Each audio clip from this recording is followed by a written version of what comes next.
안녕하세요. 저는 30대 초반의 평범한 여자입니다. 남편과는 지금 별거 중이고 저희 사이에는 3살짜리 아들이 하나 있습니다. 몇 개월 전만 해도 모든 것이 순조로워 보였지만 이제는 마치 먼 과거의 일처럼 느껴지네요. 그때와 지금의 저를 비교하면 전혀 다른 세상에 사는 사람 같다는 생각이 들 때도 있습니다. 저는 대한민국에서 흔히 여자가 가지기 좋은 직업으로 손꼽히는 초등학교 교사입니다. 많은 사람들이 선망하는 직업 덕분에 사회적으로도 인정받고 덕분에 남편 역시 경제적으로 안정적인 삶을 누리며 한때는 남부러울 것 없는 인생을 살았다고 생각했어요. 꿈 같은 날들이었죠. 하지만 모든 게 완벽해 보이는 것처럼 느껴질 때조차 제 마음 한구석엔 어린 시절의 상처와 외로움이 늘 자리하고 있었습니다. 어릴 적 저희 어머니는 남동생만 데리고 집을 떠나셨고 그 뒤로 저는 엄마의 따뜻한 손길을 받지 못한 채 초등학교 6학년 때부터 아버지와 함께 살게 되었습니다. 아버지는 원래 다정하고 자상하신 분이셨어요. 어린 시절에는 누구보다 제게 큰 사랑을 주셨죠. 하지만 어느 날 지인의 빚 보증을 잘못 서시면서 가정이 파탄났습니다. 그 이후로는 모든 것이 변했어요. 아버지는 재산을 잃고 술에 의존하게 되셨고 저희 가정은 점점 무너져 갔습니다. 아버지의 따뜻함은 사라지고 매일같이 술에 취해 돌아오셔서는 엄마에 대한 원망을 저에게 쏟아부으셨습니다. 그때마다 저는 어린 마음에 무섭고도 혼란스러웠어요. 아버지는 막노동판에서 하루 벌어 하루를 살아가셨습니다.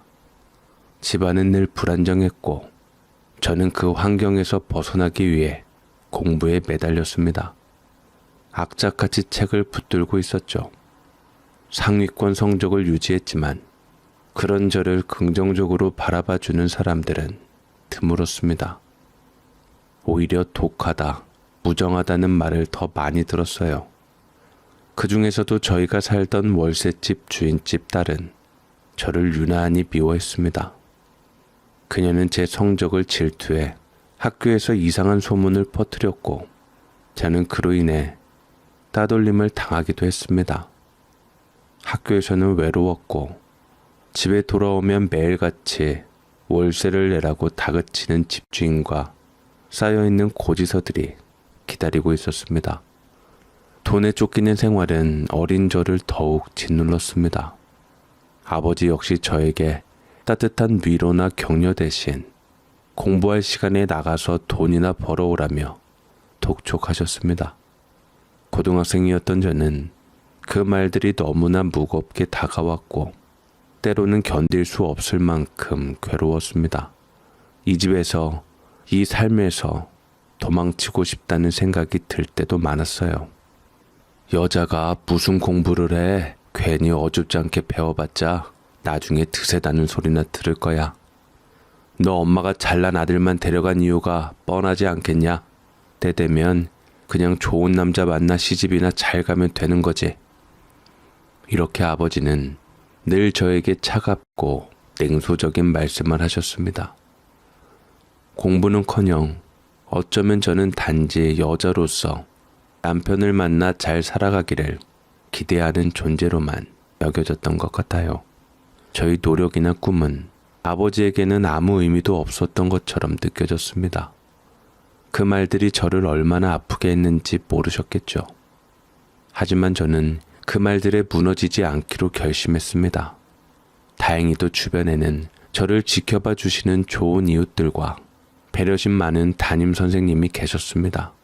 그분들의 따뜻한 격려와 관심 덕분에 저는 끝까지 기대를 저버리지 않겠다는 다짐으로 공부에 전념했습니다. 그렇게 수능날이 다가왔고 온갖 긴장과 불안 속에서도 저는 원하는 점수를 받아냈습니다. 그 순간 마치 세상을 다 가진 것 같았어요. 어릴 적부터 꿈꿔왔던 교대에 합격하는 것은 제게 정말 큰 의미였습니다. 합격 통보를 받던 날 저는 스스로에게 약속했어요. 이제 내 인생은 내가 만들어 나간다. 하지만 그 기쁨도 잠시 아버지께 이 좋은 소식을 전할 생각에 저는 마음이 설렜습니다. 아버지도 기뻐해 주시겠지. 혹시나 내 딸이 이렇게 잘 해냈구나 라고 칭찬해 주시지 않을까 하는 기대감에 차 있었죠. 아빠, 나 교대 합격했어요.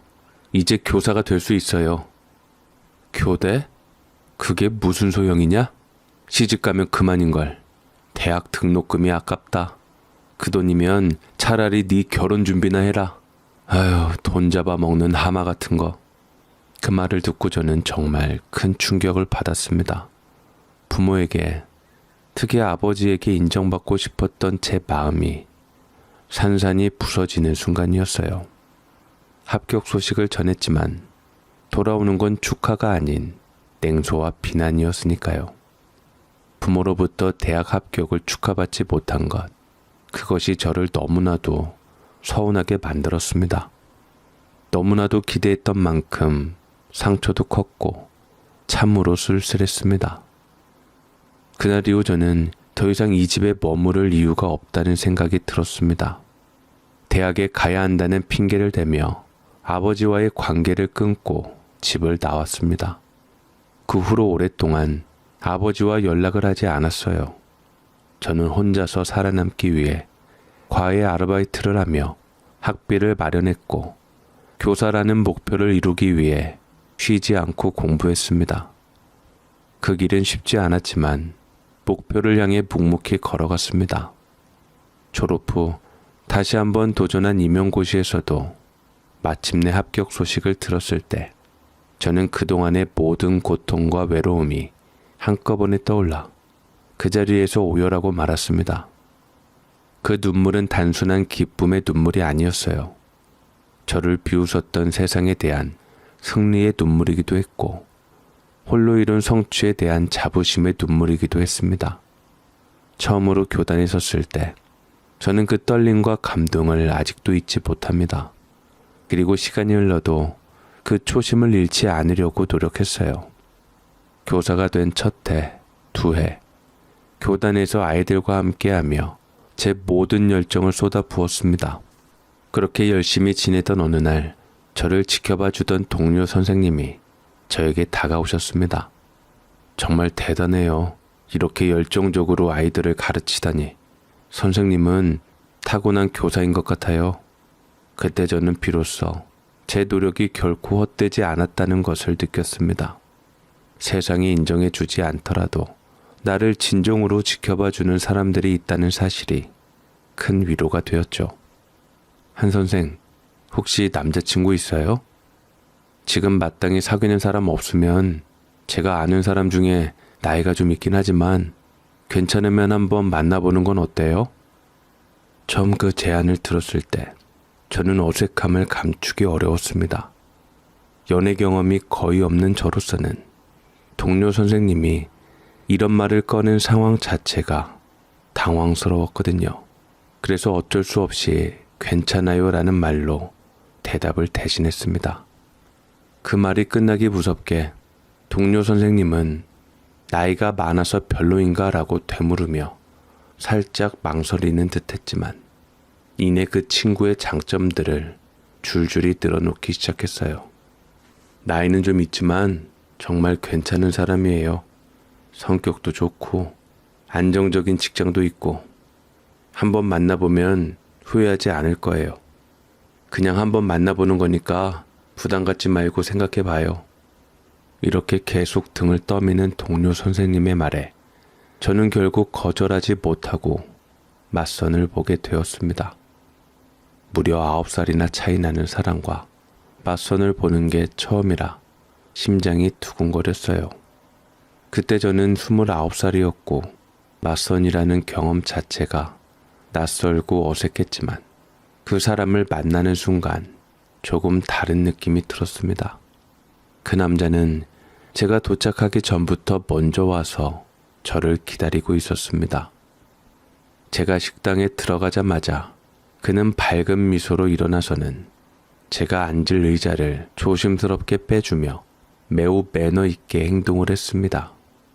그런 세심한 배려를 받으니 갑작스레 얼굴이 뜨거워지기 시작했고, 이내 저는 그 순간이 어색하면서도 설레었습니다. 맞선에서 이렇게 자연스럽고 배려 깊은 사람을 만나게 될 줄은 몰랐거든요. 저도 모르게 마음이 열리기 시작했어요. 그는 처음부터 적극적이었고 저의 어색한 모습마저 좋아하는 듯 했습니다. 그의 진심 어린 대시는 점점 저를 매료시켰고 우리 둘은 빠르게 좋은 관계로 발전하게 되었습니다. 그 남자는 서울의 명문대를 졸업하고 잠시 직장 생활을 하다가 아버지가 편찮으셔서 주유소 사업과 몇 채의 건물 임대 사업을 맡게 되었다고 했습니다. 그가 말한 주유소와 건물들만으로도 그의 재력은 상상 이상이었어요. 저로서는 그가 너무 멀게만 느껴졌고 나와는 전혀 다른 세계에 사는 사람처럼 보였습니다. 저는 한없이 초라하게 느껴지는 제 모습을 그에게 들키고 싶지 않았어요. 그리고 그에게 제가 평범한 가정에서 자란 척했고 저희 집안의 상황을 속이려 했습니다. 그는 내게 너무나 완벽해 보였기에 제 과거와 가족 이야기를 그에게 드러낼 용기가 나지 않았죠. 하지만 마음 한편에서는 늘 불안했습니다. 내가 거짓으로 감추고 있는 이 모든 것들이 나중에 들통나면 어떻게 될까 하는 걱정이 점점 더 커져갔습니다. 시간이 지나면서 남자친구는 제 마음속에 더 깊이 자리 잡았습니다. 그리고 만난 지 1년이 되어갈 무렵 그는 저에게 프로포즈를 했습니다. 반짝이는 반지를 꺼내며 그의 눈빛은 진지했고 그 순간 저는 기쁨과 두려움이 교차하는 행복한 감정에 휩싸였습니다. 그날 밤 저는 혼자 방에 앉아 깊은 고민에 빠졌습니다. 그의 프로포즈는 저에게 큰 기쁨이었지만 동시에 두려움이기도 했습니다. 그동안 숨겨왔던 제 집안 사정과 거짓말을 털어놔야 할 때가 온 것이었죠. 게다가 그의 재력은 너무도 막강했기에 혼수와 예단 같은 현실적인 문제들이 떠올랐습니다. 나는 그에게 어울리지 않는 사람이 아닐까? 혹시 그에게 휘둘리고 있는 건 아닐까? 내 감정은 진짜일까? 결국 밤새 고민을 거듭한 끝에 저는 그에게 모든 것을 솔직하게 고백하기로 결심했습니다. 더는 거짓된 모습으로 그와의 관계를 이어나갈 수 없다고 느꼈거든요. 진실을 이야기하고 그가 나를 진정으로 사랑한다면 있는 그대로의 나를 받아줄 거라는 희망을 품고 그렇게 저는 마음을 정리했습니다. 그가 나를 이해해주지 않는다면 그것 또한 인연이 아니라고 받아들이기로 했습니다. 저는 미안하다는 말로 이야기를 시작했습니다. 사실은 내가 평범하고 화목한 가정에서 자란 적이 없어. 부모님과의 관계도 좋지 않았고 너무 가난해서 그걸 벗어나기 위해 이악 물고 공부했어. 울컥하는 마음을 겨우 참으며 조심스럽게 털어놓았어요. 그 순간 남자친구의 얼굴이 당황스러워졌습니다. 그는 잠시 생각할 시간을 달라고 하며 자리에서 일어나더니 어영부영 자리를 떠났습니다. 저는 그가 떠나는 모습을 보며 모든 것이 끝났구나 싶었습니다. 첫 연애라서 그런지 그와의 사이에 이미 많은 정이 들어있었기 때문에 마음이 무척 아팠습니다. 힘들었지만 어떻게든 마음을 추스르려고 했어요. 그런데 며칠 후 수업을 마치고 교문을 나서던 순간 익숙한 차 한 대가 눈에 들어왔습니다. 눈치를 챈 저는 그를 피하려고 했지만 남자친구가 저를 놓지 않았습니다. 잠깐만 얘기 좀 해. 우리 얘기할 시간이 필요해. 그는 저를 붙잡고 근처의 카페로 데려갔습니다. 앉자마자 그는 갑자기 제 앞에 통장을 내밀었습니다. 이걸로 예단하고 혼수 준비해. 우리 부모님한테는 말하지 말고. 난 너를 정말 많이 좋아해. 너를 놓치고 싶지 않아. 진작에 말해줬으면 좋았을 텐데. 난 그냥 네가 부모님처럼 검소한 줄 알았지. 돈 없는 게 죄도 아니고 그렇게 고해성사할 필요도 없어. 내가 돈이 많잖아. 우리 같이 행복하게 살자. 그의 진심 어린 말에 저는 심장이 내려앉는 듯 했어요. 그가 이렇게까지 나를 생각하고 있다는 게 고마워서 눈물이 흘렀습니다. 결국 저는 그의 프로포즈를 받아들였고 우리는 결혼 준비를 시작했습니다. 남자친구는 단지 혼수 예단만 해결해 준 것이 아니라 제약자금 대출까지 갚아주었습니다. 그리고 저의 평소 초라한 옷차림과 액세서리가 마음에 들지 않았던지 그는 저에게 어울릴 만한 옷 서너 벌과 명품 가방 두세 개, 구두와 액세서리까지 선물했습니다. 게다가 카드 한 장도 내밀며 필요할 때 쓰라고 했어요. 항상 쪼들리던 제게 돈의 힘은 참으로 위대하고 달콤하게 느껴졌습니다. 이제야 나는 안정된 삶을 살 수 있겠구나 하는 마음이 들었죠. 하지만 모든 것이 다 좋을 수는 없나 봅니다. 남자친구의 부모님을 처음 뵈러 가는 날, 늘 자상하기만 했던 남자친구가 그날따라 무거운 표정으로 저에게 부탁을 하더군요. 있잖아, 전에 너의 부모님에 대해 얘기했던 거 다 없던 걸로 하자. 어차피 엄마와는 연락이 끊겼고 아빠랑은 관계도 끊은 상태잖아. 대행업체에서 인상 좋은 부모님 2분 섭외할 테니까 여기 써놓은 대로 연습하고 가자. 다 너를 위해서야. 알았지? 그는 제게 종이 한 장을 내밀었고 그 종이는 한마디로 대본이었습니다. 그 순간 저는 마음이 무거워졌습니다. 모든 것을 다 맞춰주려는 그 사람의 진심을 알면서도 이런 상황이 과연 옳은지 의문이 들었죠. 제 과거를 감추고 거짓된 인생을 연기하는 것이 과연 나를 위한 것일까? 많은 생각들이 떠올랐습니다. 아빠는 외국에서 근무하는 사업가고 엄마는 집안 좋은 현모양처. 너는 그 사이에서 태어난 외동딸. 이렇게만 말해주면 돼. 나머지는 내가 다 알아서 해결할게. 그가 이렇게 담담하게 말했지만 제 마음은 편하지 않았습니다. 그 순간 과연 이 결혼을 위해 내가 거짓말까지 해야 하는 걸까? 라는 의문이 스쳤습니다.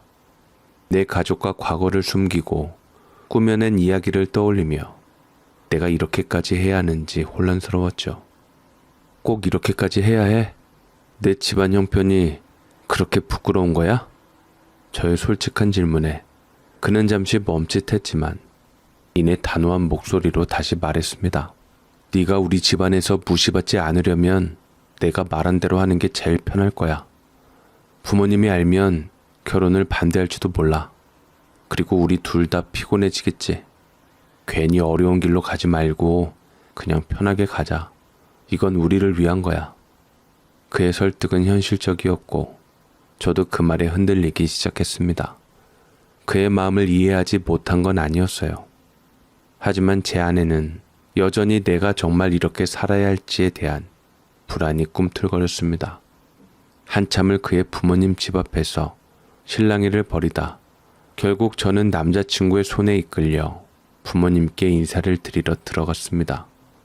그날 저는 마치 인형처럼 그의 손에 의해 완전히 변신한 또 다른 나를 만들어냈습니다. 그가 고른 옷을 입고 빛나는 액세서리로 꾸민 저의 모습은 평소의 저와는 너무나도 달랐습니다. 심지어 제가 말할 대본까지 준비되어 있었죠. 아빠는 외국에서 일하는 사업가고 엄마는 모양처. 저는 그들의 외동딸이에요.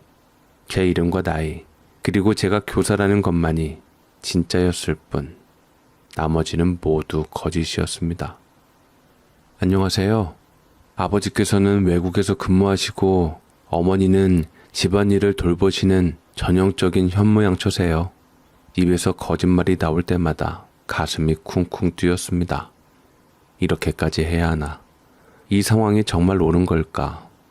하지만 남자친구의 부모님은 저의 가짜 이야기에 완전히 속아 넘어가셨습니다. 그들은 저를 너무나도 예뻐하며 마치 오래전부터 기다려온 며느리처럼 따뜻하게 대해주셨어요. 어색한 미소를 짓는 저를 보며 너무 마음에 든다며 상견례 자리를 잡자고 하셨죠. 상견례 당일 저는 더 큰 거짓 속으로 빠져들어갔습니다. 남자친구는 대행업체에서 섭외한 부모님을 준비해 두었고 그들은 상견례 자리에서 저희 부모님인 척 완벽하게 연기했습니다. 나는 한마디로 거짓된 세상을 만들어가고 있었던 겁니다. 그들은 제가 그동안 상상도 못했던 완벽한 부모님이었고 상견례는 아무 문제 없이 마무리되었습니다. 결혼식 날짜는 점점 다가왔습니다. 매일매일 불안감이 엄습했지만 제 안의 불안은 점점 돈과 재산의 현실에 묻히기 시작했습니다. 결혼 준비를 하면서 늘 생각하던 것은 과연 내가 이 거짓 속에서 행복할 수 있을까라는 의문이었죠. 하지만 좋은 아파트, 넉넉한 재산, 그리고 사랑하는 남편과의 안정된 삶이 눈앞에 있었기에 저는 결국 그 불안을 외면하고 결혼식을 올리기로 결심했습니다. 결혼식 날 저는 진짜 부모도 친구도 없는 도둑 결혼을 하게 되었습니다. 내 인생에서 가장 중요한 날이었지만 내 곁에는 진정한 나를 아는 사람은 아무도 없었어요.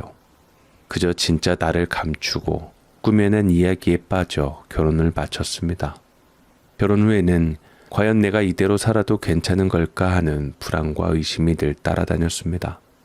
하지만 시간이 지나면서 좋은 아파트와 넉넉한 재산 속에서 저는 점차 현실을 잊기 시작했습니다. 따뜻하고 배려심 넘치는 남편과의 신혼생활은 너무도 달콤했어요. 우리는 정말 잘 맞았고 남편은 저를 깊이 사랑해 주었습니다. 내가 널 위해서 뭐든 할게. 넌 이제 내 아내고 나는 너만 있으면 돼. 그렇게 우리는 평화로운 결혼 생활을 이어갔습니다. 신혼의 달콤함 속에서 저는 다시는 과거를 떠올리지 않겠다고 다짐했어요. 그리고 얼마 지나지 않아 저는 임신하게 되었죠. 그토록 기다리던 첫 아들이었습니다. 남편의 부모님께서는 제가 장손을 낳았다는 이유로 저를 더욱 자랑스러워 하셨습니다. 우리 며느리는 정말 장하다. 장손까지 낳았으니 자랑할 게 많아. 예쁜 며느리, 교사 며느리, 우리 집안 경사의 주인공이야. 시부모님은 저를 가문의 자랑으로 여기며 사랑을 독차지하게 해주었습니다. 모든 것이 완벽해 보였습니다. 그런데 세상에 비밀이란 없더군요.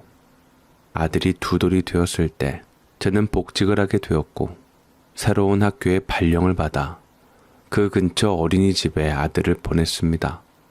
그 당시 모든 것이 순조로워 보였습니다. 그러나 어린이집 첫날 저는 그곳에서 전혀 예상하지 못한 사람을 마주하게 되었어요.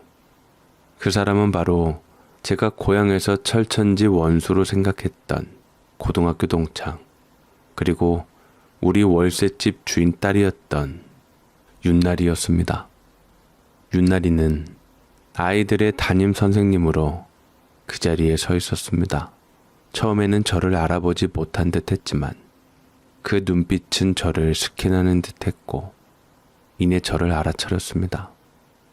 그녀의 얼굴에 비아냥거리는 듯한 미소가 떠올랐고 그녀는 제게 먼저 다가왔습니다. 한유라, 너 한유라 맞지? 나 고등학교 동창 윤날이야. 이게 얼마만이니? 와, 세상 참 좁다. 결혼한 거야? 아, 너 아들까지 있구나. 그런데 너희 아버지는 아직도 우리 집에서 월세 살고 계시더라. 아버지 소식은 알고 있니? 그녀의 말은 마치 칼처럼 날카로웠습니다. 얼굴이 굳어져 버렸고 심장은 쿵쾅거리기 시작했습니다. 그 순간 저는 머릿속이 하얘지고 아무런 생각도 나지 않았습니다. 그 전에 과거와 고향에서의 모든 것을 잊고 싶다는 생각만 들었어요. 저는 그저 평범한 가정에서 자라서 결혼까지 한 사람이 되어 살고 싶었는데 윷나리가 그 모든 꿈을 산산조각 내는 것 같았습니다. 사람 잘못 보신 것 같은데요. 일어나 가자. 저는 떨리는 목소리로 말하며 아이의 손을 잡고 빠르게 그 자리를 떠났습니다. 윷나리와 마주친 그 순간부터 모든 것이 무너지는 듯한 느낌이 들었죠. 그날 이후 저는 다른 어린이집을 알아보려 했지만 새로 등록할 수 있는 곳은 대기자가 너무 많아 당장 옮길 수가 없었습니다. 출근은 해야 했고 시간은 촉박했죠. 어쩔 수 없이 베이비시터를 구할 때까지만 다시 그 어린이집에 아들을 맡기기로 했습니다. 매일 아침 저는 어린이집에 가는 게 두려웠습니다.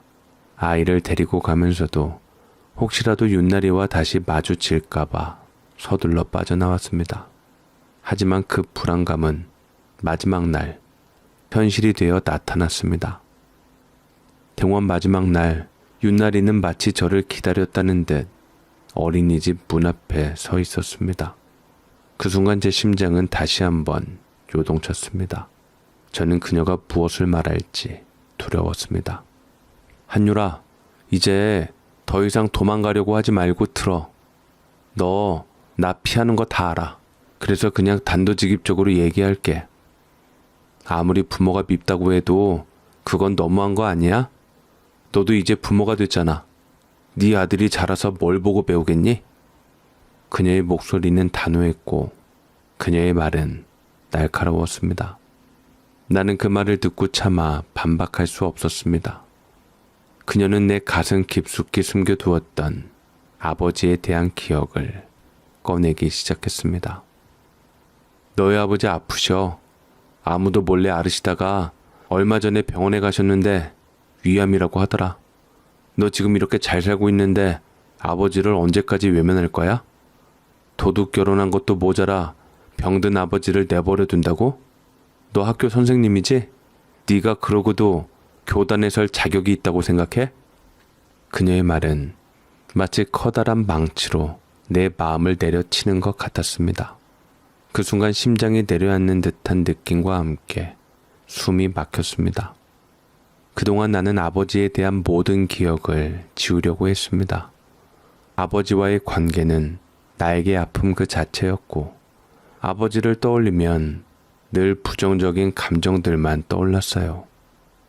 그런데 그 순간 이상하게도 내 머릿속에 떠오르는 것은 어릴 적 다정했던 아버지의 모습이었습니다. 어린 시절 아버지는 무릎에 나를 앉히고 책을 읽어주셨던 그 기억이 불현듯 생생하게 떠올랐습니다. 나는 그 기억을 애써 묻어두었지만 윷나리의 말 한마디에 모든 감정이 터져 나오려고 했습니다. 차마 눈물을 보일 수 없어서 억지로 참았지만 머릿속은 혼란스러웠습니다. 도대체 어떻게 해야 할지 갈피를 잡을 수가 없었어요. 윷나리가 자리를 떠난 후에도 나는 그 자리에 멍하니 서 있었습니다. 마음은 공허하고 불안했습니다. 윷나리의 말이 계속해서 머릿속을 맴돌았고 그 말들은 내가 외면해왔던 진실을 정면으로 마주하게 만들었습니다. 나는 더 이상 도망칠 곳이 없다는 것을 느꼈습니다. 아들을 데리고 차를 몰아 고향으로 향했습니다. 그 길은 2시간이 넘었지만 제 마음은 그보다 훨씬 더 길고 무겁게 느껴졌습니다. 고향으로 가는 길 내내 수많은 생각이 스쳐 지나갔어요. 떠나온 지 10년이 흘렀는데도 고향의 그 기억들은 지워지지 않고 그대로 남아있었으니까요. 내가 그토록 벗어나고 싶었던 곳으로 다시 돌아온다는 것 자체가 가슴을 무겁게 만들었습니다. 드디어 도착한 고향, 마치 시간이 멈춘 듯 변한 것 하나 없는 그 풍경이 저를 맞이했습니다. 낡고 오래된 집, 그때 그 모습 그대로였습니다. 집 앞에서 차를 멈추고 저는 한동안 차에서 내릴 수 없었습니다. 심장은 점점 더 빠르게 뛰고 손은 떨리기 시작했죠. 아들의 손을 잡고 차에서 내리며 한 발 한 발 내디딜 때마다 숨이 막히는 듯한 느낌이 들었습니다. 마치 어릴 적 그날들로 다시 돌아가는 것만 같았습니다. 대문은 반쯤 열려 있었고 저는 떨리는 손으로 그 문을 밀고 안으로 들어섰습니다. 그리고 그 순간 마당 한쪽에서 구역질을 하고 있는 중년 남자가 눈에 들어왔습니다. 고개를 숙이고 힘겹게 숨을 몰아쉬는 그 모습을 보자 제 가슴은 쿵하고 내려앉았습니다. 한눈에 알아볼 수 있었습니다. 그 사람이 바로 제 아버지였어요. 눈앞의 장면이 믿기지 않았습니다. 그토록 미웠던 아버지, 잊고 싶었던 과거. 그러나 핏줄이라는 것은 쉽게 끊어질 수 없는 것인지 저는 그 순간 울컥하며 눈물이 차올랐습니다. 아무리 미워했어도 저의 핏줄임을 부정할 수는 없는 그 감정이 무서웠습니다. 눈물이 흐르기 시작했고 저는 그저 한자리에 서서 아버지를 바라볼 수밖에 없었습니다. 그때 아버지가 기척을 느꼈는지 고개를 들었습니다. 그 눈에는 피로와 병든 흔적이 역력했지만 그 속에는 미안함과 슬픔이 가득 담겨 있었습니다. 그는 나를 멍하니 바라보다가 천천히 입을 열었습니다. 유라구나. 너 유라 맞지? 옆에 있는 그 아이는. 아버지의 목소리는 예전처럼 강하고 날카롭지 않았습니다. 병든 몸과 마음 때문이었는지 그 목소리에는 미안함과 후회가 섞여 있었습니다. 아버지가 저를 바라보는 그 눈빛 속에는 살아온 모든 세월에 후회가 담긴 것처럼 보였습니다. 왜 하필 이제 와서, 왜 이제서야 이런 눈빛을 나에게 보내는 건지 저는 이해할 수 없었습니다. 그 순간 제 마음은 복잡했고 억누를 수 없는 슬픔이 밀려왔습니다. 아버지의 눈물 어린 얼굴을 보면서도 제 마음속에서는 복잡한 감정들이 얽히고 설켰습니다. 어릴 적 아버지가 한없이 무섭고 미웠지만 동시에 그리웠던 그날들이 떠올랐습니다. 그리고 지금 그 앞에 서 있는 저는 너무나도 혼란스러웠습니다. 제 아들은 낯선 할아버지를 보고 당황했는지 제 뒤로 살며시 숨었습니다. 그런 아이를 보며 아버지는 힘없는 미소를 지었습니다. 아이가 너를 닮아서 참 예쁘구나. 신수가 훤해진 걸 보니 좋은 사람 만나서 결혼했나 보구나. 변변찮은 부모라 네 앞에 나서기도 뭐하고 참 면목이 없구나. 해준 것도 없는데 방해나 되지 말아야지. 살아있는 동안 네 앞에 나타날 일은 없을 테니 다 잊고 네 인생 새 출발해서 잘 살아라. 어서 가라. 아버지의 목소리는 가라앉아 있었지만 그 말 속에는 저를 향한 깊은 후회와 미안함이 느껴졌습니다. 그토록 미웠던 아버지였지만 왜 하필 지금 와서 이런 말을 하시는지 그 말을 듣는 순간 저는 더 이상 참을 수 없었습니다. 아버지의 말이 끝나자마자 그가 비틀거리며 쓰러질 것처럼 보였어요. 당장이라도 쓰러질까봐 저는 다급하게 아버지에게 다가갔습니다. 아빠, 병원에 가야 해. 암이라면서 왜 이러고 있는 거야? 이렇게 방치해서 어떻게 하려고 그래요? 그러나 아버지는 고집을 부리며 괜찮다고 하셨습니다. 저를 쳐다보지도 않고 상관 말라며 나에게 그냥 가라고 말했습니다. 그 말에 저는 도저히 참을 수가 없었습니다. 그동안 쌓여있던 모든 감정들이 폭발하듯 터져나왔습니다. 아빠가 암이라며 그럼 병원에 가야지 왜 이렇게 하고 있는 건데? 이래서 내가 아빠한테 정이 안 붙는 거야. 나 부잣집에 시집 잘 갔어. 넘치는 게 돈이야. 이 정도 치료는 해줄 수 있는 능력이 돼. 제발 사람 속 좀 태우지 말고 병원 가자고. 저는 소리를 지르며 말했습니다. 그동안 쌓였던 모든 감정들이 터져나오는 것 같았습니다. 아버지를 미워했던, 사랑했던, 그리고 지금 이 순간 그를 잃을지도 모른다는 두려움이 한꺼번에 밀려왔습니다. 그러나 아버지는 고집스러웠습니다. 그는 여전히 나를 쳐다보지 않으며 괜찮다고, 상관하지 말고 그냥 돌아가라고 했습니다. 그 순간 저는 더 이상 무엇을 해야 할지 모르겠다는 생각이 들었습니다. 아버지를 잃을지도 모른다는 두려움과 그동안 쌓였던 미움이 서로 충돌하며 제 마음을 흔들어 놓았습니다. 제가 아버지를 몰아붙이자 그 강했던 아버지가 결국 끄끄거리며 울음을 터뜨렸습니다. 평생 제 앞에서 눈물을 보인 적 없던 아버지가 이렇게 무너지는 모습을 보는 건 처음이었어요. 그 모습이 차마 눈 뜨고 보기 힘들 정도로 가슴 아팠습니다. 아버지는 한참을 울다 지친 듯 풀죽은 표정으로 제 앞에 서 있었습니다. 아무 말도 하지 않고 그저 무거운 몸을 이끌며 절 따라 나섰죠. 그 순간 제 마음속에는 수많은 감정이 뒤섞였습니다. 오랜 시간 쌓여온 미움, 그리고 그 미움 속에 숨어있던 어릴 적 아버지에 대한 그리움이 모두 뒤섞여 저를 혼란스럽게 만들었죠.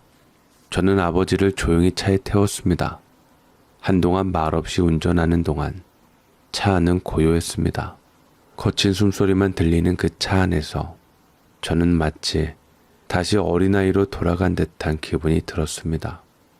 어린 시절 아버지와 함께했던 날들, 그리고 그 뒤에 이어진 고통스러운 기억들이 찻장밖 풍경과 함께 스쳐 지나갔습니다. 하지만 지금은 그런 과거와 상관없이 아버지를 살려야 한다는 생각만이 머릿속을 가득 채우고 있었습니다. 서울에 도착하자마자 저는 아버지를 병원으로 데려갔습니다. 긴 진료 끝에 의사는 아버지가 위암 3기라는 진단을 내렸습니다. 생존 가능성은 반반이라고 했습니다. 그 말을 들었을 때 제 머릿속이 멍해졌습니다. 이제 겨우 아버지와 대면했는데 이렇게 떠나보내야 하는 건가? 라는 생각이 들었습니다. 그러나 이내 정신을 차리고 아버지를 입원시키고 항암 치료와 수술을 받도록 해야 한다고 결심했습니다.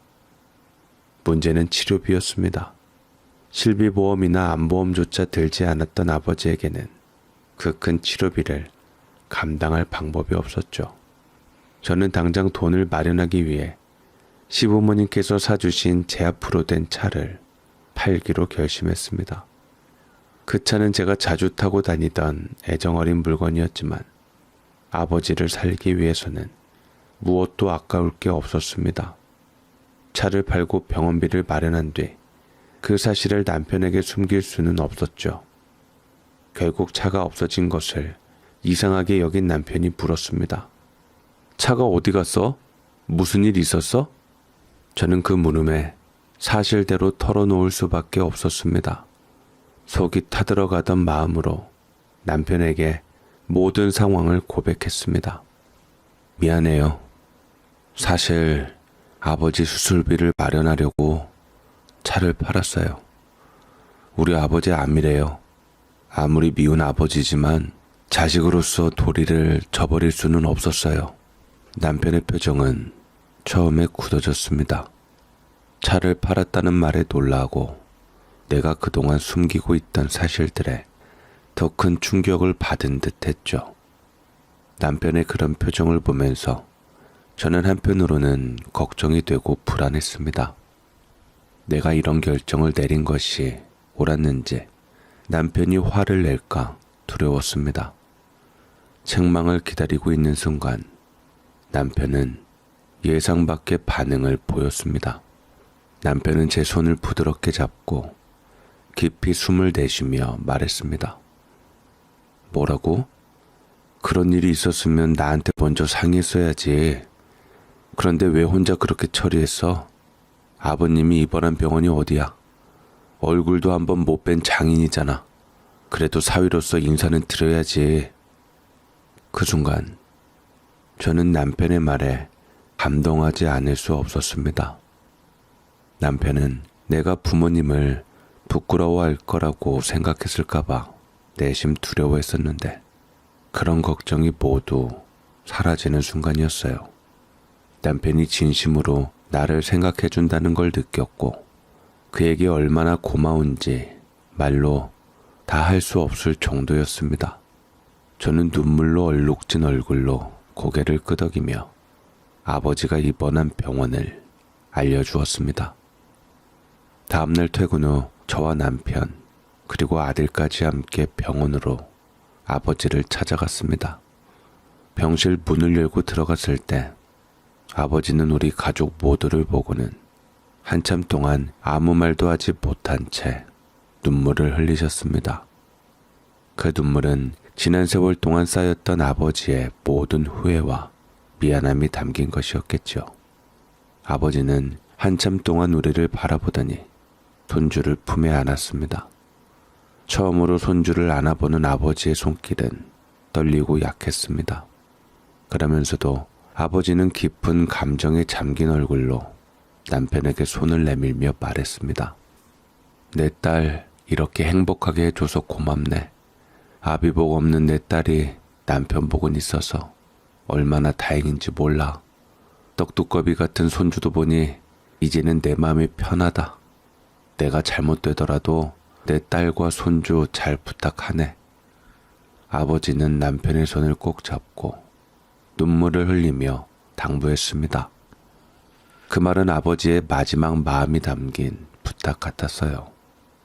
아버지는 살아온 세월의 모든 후회를 그 순간에 털어놓고 비로소 자신의 딸과 가족에게 미안함을 전하는 듯 보였습니다.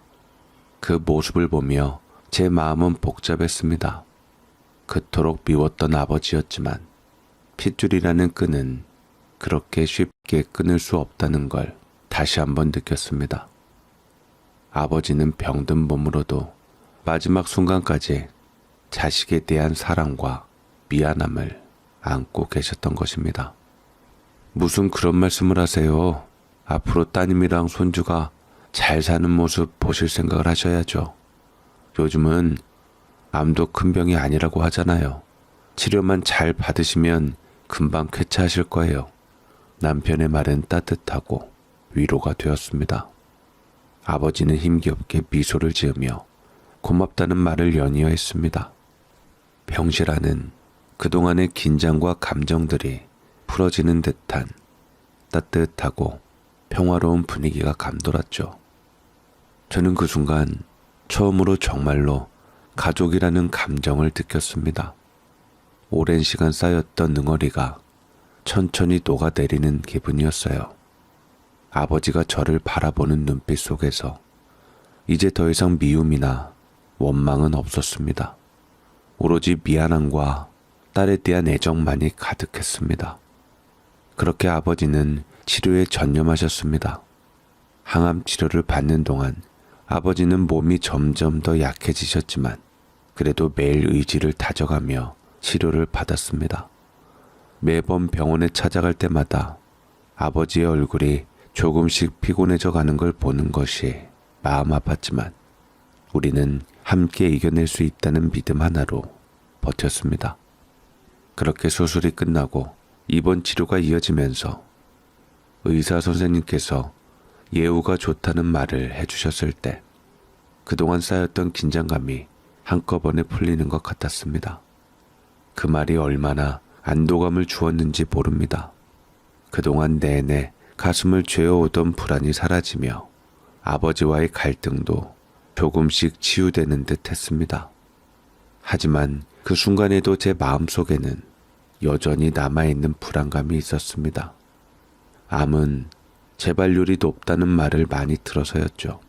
아무리 예후가 좋다고 해도 그 뒤에 닥쳐올 재발에 대한 걱정이 저를 놓아주지 않았습니다. 그리고 아버지가 퇴원 후 다시 그 좁고 낡은 월세방으로 돌아간다는 것이 너무나 걱정되었습니다. 그곳은 환경도 좋지 않았고 아버지의 회복에 적합한 장소가 아니었습니다. 깨끗한 환경과 적절한 식단 관리, 무엇보다 아버지를 돌볼 사람이 필요했어요. 이런 걱정들을 혼자 끌어안고 있으려니 마음이 점점 무거워졌습니다. 결국 저는 모든 걸 믿고 털어놓을 수 있는 사람, 제 남편에게 이 속사정을 이야기했습니다. 남편은 처음엔 표정이 살짝 어두워졌습니다. 그가 무슨 생각을 하는지 짐작도 할 수 없었어요. 내가 너무 무리한 부탁을 하고 있는 건 아닐까? 혹시 남편에게 부담을 주는 것은 아닐까 하는 걱정이 들기도 했습니다. 하지만 남편은 이내 고개를 끄덕이며 저를 안심시켜 주었습니다. 그래, 아버님께서 병원에서 회복하시면 완전히 건강을 찾으실 때까지 우리 집에서 함께 모시자. 간병인을 구하고 있었는데 그 정도는 우리 여력이 되니까 미안해할 필요도 없어. 그리고 뭐 걱정할 것도 없지 않니? 내가 결혼할 때 뭘 했어? 나 돈 많다고 했잖아. 당신은 아무 걱정도 하지 말고 나한테 맡겨. 그 말을 듣는 순간 제 가슴이 뭉클해졌습니다. 어떻게 세상에 이렇게 배려심 깊고 따뜻한 남자를 만날 수 있었을까 싶었어요. 남편은 정말 내가 전생에 나라를 구했나 싶을 정도로 좋은 사람이었습니다. 그 순간 내 마음속에 있던 걱정과 부담이 한순간에 사라졌고 그저 남편의 따뜻한 말 한마디에 눈물이 날 것 같았습니다. 그렇게 시간이 흘러 아버지는 서서히 회복되어 갔습니다. 아버지가 조금씩 회복하는 모습을 보니 마음이 놓였습니다. 하루 이틀 시간이 지나고 퇴원이 가까워졌습니다. 이제는 아버지가 우리 집으로 오셔서 요양하시면 된다는 생각에 한결 마음이 편해졌죠. 남편의 배려 덕분에 저는 아버지를 돌보는 일에 대한 부담도 덜 수 있었습니다. 그러던 어느 날 저는 평소처럼 학교에서 아이들 수업에 정신없이 몰두하고 있었습니다. 평소와 다름없는 날이었고 아이들과 함께하는 시간이 즐거워 수업에 집중하고 있었죠. 그런데 갑자기 휴대전화가 울렸습니다. 저는 잠깐 머뭇거리며 전화를 받았는데 그때 들려온 목소리는 다급하고 떨리고 있었습니다. 가슴이 철렁 내려앉은 느낌이 들었어요. 무언가 큰일이 생겼다는 것을 직감했죠. 한중권 씨 보호자분 맞으시죠? 갑자기 환자분이 사라지셨어요. 약이며 챙겨야 할 것도 한두 가지가 아닌데 혹시 어디 가실 만한 곳이라도 알고 계신가요? 그 말을 듣는 순간 제 가슴은 철렁 내려앉았습니다. 아버지가 사라지셨다니 그게 도대체 무슨 소리일까요? 저는 믿을 수 없다는 표정으로 전화를 붙들고 있었습니다. 손은 떨리고 머릿속은 하얗게 비어버렸습니다. 저는 당장 학교의 사정을 설명한 후 급히 병원으로 향했습니다. 내내 머릿속은 혼란스러웠습니다. 어디로 가신 걸까? 왜 갑자기? 병원에 도착하자마자 제 예상대로 아버지는 이미 흔적도 없이 사라진 상태였습니다. 그 와중에도 아버지는 제게 짧은 쪽지를 남기고 떠나셨더군요. 손에 그 쪽지를 쥐고 있는 동안에도 제 가슴은 너무나도 복잡한 감정으로 뒤덮였습니다. 남겨진 쪽지에는 이렇게 쓰여 있었습니다. 너 잘 살고 있는 모습 봐서 행복했다. 그간 고마웠고 이제 내 삶 알아서 살 테니 날 찾지 말아라. 그 짧은 문장이 저를 얼마나 무겁게 짓눌렀는지 모릅니다. 눈앞이 흐려지며 저는 그 자리에서 무너져 내릴 것만 같았습니다. 한동안 손에서 쪽지를 놓지 못한 채 덜덜 떨고 있었습니다. 어릴 적 미워했던 아버지였지만 그가 이렇게 호련히 떠나버리다니 저를 남겨두고 다시는 돌아오지 않을 수도 있다는 생각에 공포가 밀려왔습니다. 울음을 삼키며 저는 남편에게 전화를 걸었습니다. 제 목소리는 떨리고 눈물에 젖어 있었죠. 아빠가 사라졌어. 병실에서 쪽지 하나 남기고 어디로 가셨는지 모르겠어. 남편은 제 이야기를 듣고는 단번에 달려와 병실을 확인했습니다. 남편도 상황을 파악한 후 깊은 한숨을 내쉬며 저를 다독여 주었습니다. 괜찮을 거야. 아버님은 무사하실 거야. 우리가 어떻게든 찾아낼 테니까 너무 걱정하지 마. 남편의 위로에도 저는 마음이 편해지지 않았습니다. 아버지가 어디로 가셨을지 알 수 없다는 불안감이 제 가슴을 짓누르고 있었죠. 하지만 남편은 실종신고를 내는 건 너무 성급하다며 곧 돌아오실 수도 있으니 잠시만 기다려보자고 했습니다. 남편의 말에 저도 한동안 기다리기로 했지만 시간이 지날수록 아버지에 대한 소식은 없었습니다. 몇 주가 지나고 그 후 몇 달이 흘렀지만 아버지는 마치 연기처럼 사라져버린 듯 어디에도 나타나지 않았습니다. 그동안 저는 한숨도 편히 잘 수 없었고 온갖 불안한 생각들이 머릿속을 맴돌았습니다. 혹시라도 아버지가 어디서 고통스러운 시간을 보내고 계신 건 아닐까라는 생각이 날카롭게 제 마음을 찔렀습니다. 그렇게 매일이 지나면서 결국 저는 실종신고를 내기로 결심했습니다. 남편도 이제는 더 이상 버티지 못하고 실종신고에 동의했습니다. 신고를 했지만 아버지에 대한 소식은 여전히 깜깜했습니다. 그때마다 저는 스스로를 위로했습니다. 무소식이 희소식이겠지. 아버지는 어딘가에서 잘 살고 있을 거야. 그렇게 바쁜 일상에 몸을 맡기며 아버지에 대한 걱정을 잠시 뒤로 미뤄두고 지내던 어느 날 경찰서에서 연락이 왔습니다. 한종권 씨 보호자분 맞으시죠? 아버님이 길에서 쓰러져 계신 걸 발견한 행인이 신고했습니다. 열이 39도에 달해서 병원으로 옮겨졌습니다. 무용고자로 처리될 뻔했는데 실종신고가 되어 있어 보호자 연락처로 연락드렸습니다. 그 말을 듣자마자 저는 급하게 병원으로 향했습니다. 아버지에게 무슨 일이 생긴 건지 머릿속은 뒤죽박죽이었고 그리고 그곳에서 심장이 미친 듯이 뛰었습니다. 도착하자마자 간호사의 안내를 받아 응급실로 들어섰습니다. 그리고 그곳에서 마주친 아버지의 모습은 정말 충격적이었습니다. 야이고 지친 아버지의 몰골은 참담했습니다. 그의 얼굴은 뼈가 드러날 정도로 여유였고 그토록 활기차던 모습은 온데간데 없이 사라졌습니다. 심장이 내려앉는 기분이 들었죠.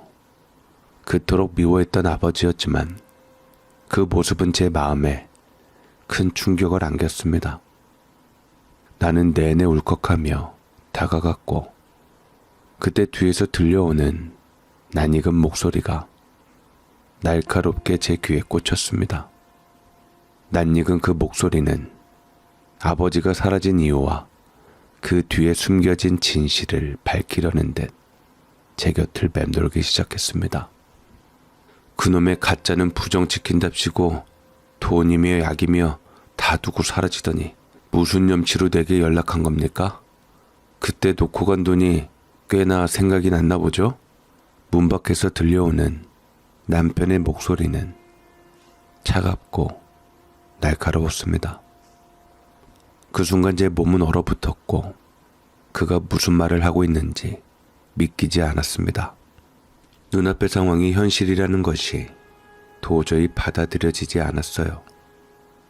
남편은 눈살을 찌푸리며 아버지에게 맹렬하게 쏘아붙였습니다. 그동안 내가 알았던 남편의 모습과는 너무도 달랐습니다. 그 순간 제가 사랑했던 남편이 아닌 완전히 다른 사람이 된 것처럼 보였죠. 아버지의 얼굴은 죄인처럼 축 늘어져 있었습니다. 그는 눈을 피하며 마치 무거운 짐을 진 사람처럼 힘겹게 대답했습니다. 그런 거 아닐세. 병원에서 하도 보호자를 대야 한다기에 일이 커질 것 같아서 부른 거야. 자네 말대로 평생 유라 곁에서 떠나겠다는 약속을 지키려고 했지만 어쩔 수 없이 연락하게 된 거네. 아버지의 목소리는 더없이 작고 힘이 없었습니다. 그 모습은 너무나도 초라했고 그런 아버지의 모습을 보는 제 가슴은 찢어질 듯 아팠습니다. 그러나 남편은 아버지의 말을 듣고도 전혀 동요하지 않았습니다. 그는 여전히 냉정하게 말했습니다.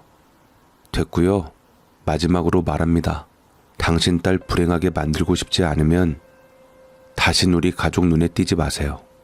전에 말했듯이 당신 딸이 부모 형제 다 속이고 결혼한 거 우리 집에서 알기라도 하면 그때부터는 우리 결혼 생활 장담 못하고 이혼할 수도 있어요. 그러니까 그냥 멀리 떠나는 게 좋을 거예요.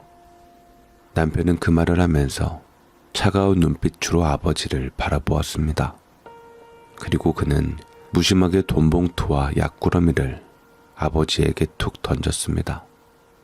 그 순간 내 온몸에서 피가 말라버리는 듯한 고통이 밀려왔습니다. 이게 정말 내가 사랑했던 남편의 모습일까? 아니면 지금 내 앞에 서 있는 이 사람은 그저 가면을 쓴 악마일까? 순간적으로 모든 것이 혼란스러워졌습니다. 아버지는 그런 남편 앞에서 고개를 들지도 못한 채 조용히 미안하다라는 말만 반복했습니다. 그가 얼마나 무거운 마음으로 그 말을 했는지 느껴졌지만 남편의 냉담한 태도는 그 모든 걸 가로막고 있었습니다. 아버지의 초라한 모습과 남편의 냉혹한 태도 사이에서 저는 더 이상 참을 수 없었습니다. 남편에게서 느껴진 배신감이 치밀어 오르며 그 순간 분노가 폭발했습니다. 저는 들고 있던 핸드백을 단번에 남편의 얼굴을 향해 던졌습니다. 그것이 닿는 순간 남편은 놀라며 인상을 쓰고 저를 쳐다보았습니다. 그의 동공은 커졌고 마치 자신이 예상하지 못한 상황에 처한 듯 당황한 기색이 역력했습니다. 하지만 그 순간 저는 더 이상 멈출 수 없었습니다. 그동안 쌓였던 모든 감정이 터져나왔습니다. 어떻게 당신이 내 아버지에게 나를 갖고 협상할 수가 있어? 그때 아버지가 병원에서 사라진 게 다 당신이 꾸민 일이었던 거야? 아무리 못난 아버지고 나쁜 아버지라도 그래도 나를 낳아주신 분이야. 아픈 사람한테 어떻게 당신이 이런 짓을 저지를 수 있어? 당신이 사람이야? 저는 울며 소리쳤습니다. 그동안 쌓였던 모든 상처와 분노가 한꺼번에 쏟아졌습니다. 내 앞에 있는 이 사람이 내가 사랑했던 그 남편이라는 사실이 너무나 끔찍하고 믿기지 않았습니다. 저는 더 이상 참을 수 없었고 억눌렸던 감정들이 모두 터져나왔습니다. 남편은 제 말을 듣고 입술을 세차게 깨물었습니다. 그의 얼굴은 일그러졌고 마침내 그동안 참았던 말을 제게 내뱉었습니다. 그래, 맞아. 내가 다 꾸민 일이야. 하지만 어쩔 수 없었어. 당신이 아버지 때문에 얼마나 힘들어했는지 당신이 속고 살았던 그 과거가 우리를 망칠 수 있다고 생각했어. 내가 이렇게라도 하지 않으면 우리 가정은 무너질 수밖에 없었어. 그의 말은 차갑고 단호했습니다. 하지만 그 말들이 내게 얼마나 가슴 아프게 들렸는지 남편은 모르는 것 같았습니다. 남편의 그 차가운 태도는 내가 사랑했던 그 사람과 너무나 달랐습니다. 그는 자신의 행동을 정당화하려 했고 나와 우리의 가정을 지키기 위해서라는 말을 하며 자신의 행동이 옳다고 믿고 있었습니다. 그러나 그 말들이 내 마음을 더 깊게 찔렀습니다. 남편의 냉정한 모습은 나에게 더 이상 그가 믿을 수 없는 사람이라는 사실을 분명하게 보여주었습니다. 남편은 계속해서 차가운 목소리로 내게 말했습니다. 아주 효녀 나셨네. 그렇게 아버지가 애틋하다면 처음부터 도둑 결혼은 왜 했어? 너도 네 부모, 네 환경이 진절머리 나서 결국 부모 부정하고 나랑 결혼했던 거 아니야? 너도 나처럼 너의 아버지 같은 부류들을 너무 잘 알잖아. 돈 때문에 나한테 다시 연락한 것도 모르겠어? 아버지한테 한몫 챙겨준 걸로 치고 전처럼 인연 끊어. 안 그러면 나도 더 이상 너랑 못 살아. 남편의 말을 듣는 순간 그의 눈빛은 냉정했고 마치 아버지와 나를 한꺼번에 쓰레기처럼 버리려는 듯한 말투였습니다. 그 순간 나는 더 이상 참을 수 없었어요. 정말 무섭다. 내 아버지 같은 부류가 어떤 부류라는 거야? 아무리 미운 아버지지만 당신이 이렇게 개차반처럼 취급하는 꼴은 못 보겠어. 돈이면 다 해결될 거라는 당신의 썩어빠진 생각도 역겹고 나도 이제 당신이랑 못 살아. 그 말을 내뱉으면서도 내 마음속 깊은 곳에서는 아픔과 배신감이 겹쳐 터져 나오고 있었습니다. 내가 사랑했던 남편이었지만 이제는 내가 더 이상 그 사람을 믿을 수 없게 되었다는 사실이 나를 고통스럽게 만들었습니다. 평생 은인처럼 여겼던 남편을 저버리고 내가 평생 파렴치하게만 생각했던 아버지 편을 드는 날이 오다니 그 순간까지도 나는 믿기지 않았습니다. 하지만 남편이 보여준 차가운 배신감은 도저히 내가 더 이상 그와 함께 살 수 없다는 결정을 내리게 만들었습니다. 잠깐 동안 아이가 아른거리기도 했습니다. 아이에게 아빠와 엄마가 같이 있는 가정이 얼마나 중요한지 제가 누구보다 잘 알고 있었으니까요. 하지만 그 순간 내 선택은 한순간의 고민도 없이 명확해졌습니다. 그 선택은 바로 아버지였습니다. 남편의 그 잔인한 말들이 나에게 더 큰 배신감을 안겼기 때문이죠. 사랑 때문이라기보다는 남편의 기만적인 태도에 그에 대한 반발이 더 컸던 것 같습니다. 그동안 자상하고 다정하게 나를 속였다는 사실이 너무나도 섬뜩했고 그를 더 이상 믿을 수 없다는 공포감이 밀려왔습니다. 그의 진짜 얼굴을 본 후에는 한 집에서 가족으로서 살 자신이 없었어요. 그렇게 저는 아이를 데리고 남편의 집을 나왔습니다.